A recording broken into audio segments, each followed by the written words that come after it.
Hey, what's up, everybody? True Boxing here. Thank you for coming back to Get Hit with the Truth. So today we are we're continuing the True Boxing annual top 10s. As we are going to look at my number three super welterweight in the world right now, the reigning WBC WBO unified champion Sebastian Fundora. This is actually a redo. I already did the video, but things changed and I haven't had a chance to post it. So this is the redo. Now, before we get into that, if you could smash the like button, leave a comment, or subscribe to the channel, I really do appreciate any and all support that I can get as I continue to build my channel here.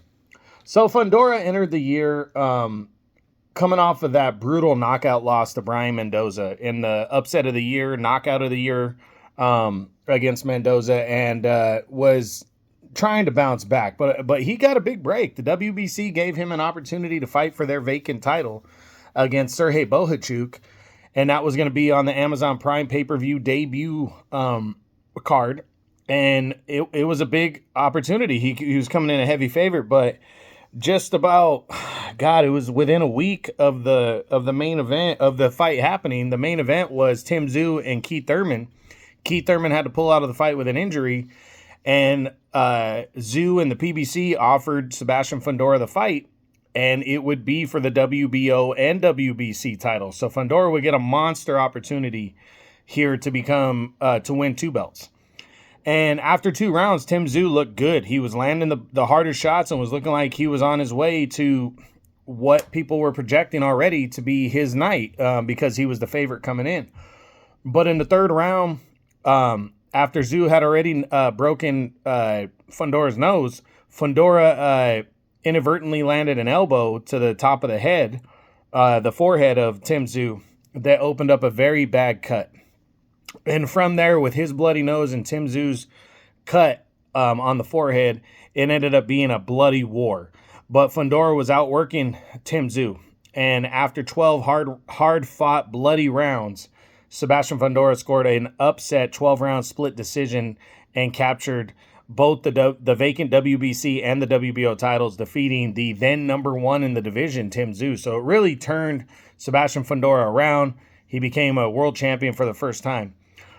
But after the fight, Errol Spence Jr., the former unified welterweight champion of the world, entered the ring and officially challenged Fundora. And for most of the year, that was supposed to be the fight that was happening. But because of Terrence Crawford being the basically the mandatory challenger in the WBO, there was approval that was needed. So Fundora was recovering from the broken nose. Finally, towards the end of the year, Terrence Crawford decided he wanted to officially just go after Canelo and nothing else. So he paved the path for Fundora, but the WBO would not accept the fight with Spence. But the fight was still supposed to happen on March 29th. But then just recently, again, after I had already done my video, it was announced that the fight was now off, that it wasn't going to take place. And so after about a year of lobbying, but by the time fight night happens, there will be no Fundora Spence. But now Fundora, I just read today, just a couple hours ago, that Fundora is in talks and finalizing a deal to take on Cordell Booker in his initial defense. So we'll see. I think he's going to start the year off strong and defeat Booker if that fight happens. And then we'll see what happens after that. We'll see if he attempts to unify belts. We'll see what opportunities come up, because this is a wide open division with some stars. And I'm really looking forward to seeing what takes place in 2025 for Sebastian Fundora. Overall, he is 1-1 with 13 knockouts. Only 27 years old. He moved up 1 spot from number 4 to number 3.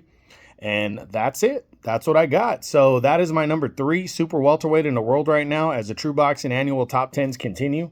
The reigning WBC WBO unified champion, Sebastian Fundora. I hope you enjoyed the video. If you did, smash the like button, leave a comment, or subscribe to the channel. I appreciate any and all support. This is True Boxing, and you've been hit with the truth.